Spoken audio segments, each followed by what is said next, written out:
आपल्या स्वर्गीय संतोष भैया देशमुख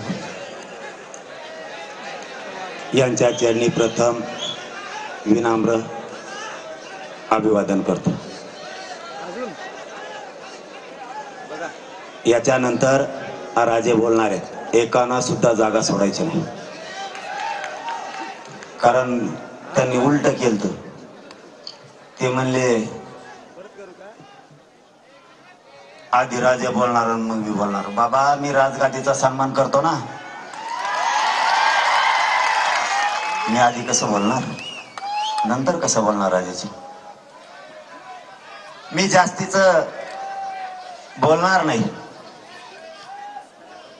मी काय करतोय काय करणार आहे यापेक्षा माझ्या समाजानं काय ठरवलंय हे माझ्यासाठी महत्वाचं आहे।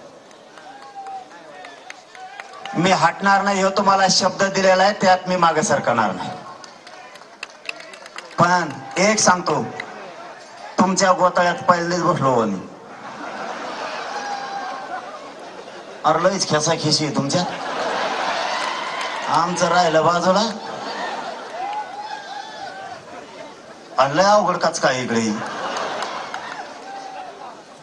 अण्णा तर बोलता बोलता म्हणले तुम्हाला जे ट्रोल करीत होते तेच मला करते। पण अण्णा मला जे ट्रोल करीत होते ना त्यांच्या आईला घोडे लावित होतो मी कचाकच।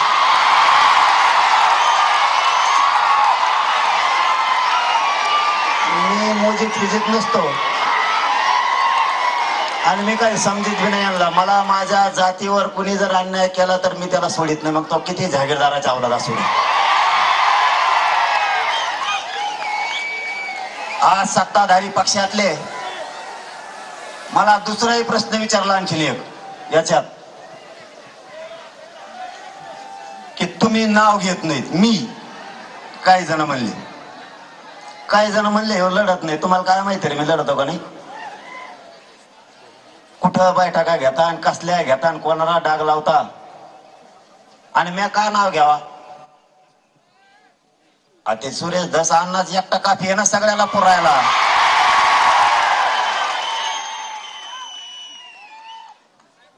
मराठ्यांना एक जाहीरपणानं सांगतो, एवढंच बोलणार आहे मी, याच्या पुढचं बोलणार नाही।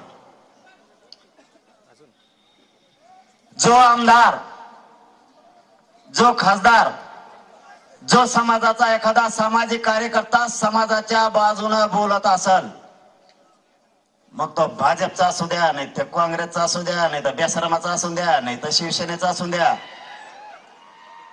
त्याच्या बाजूने ठामपणानं इथून पुढच्या काळात जातीच्या सगळ्या लोकांनी त्याच्या बाजूने उभा राहायचं।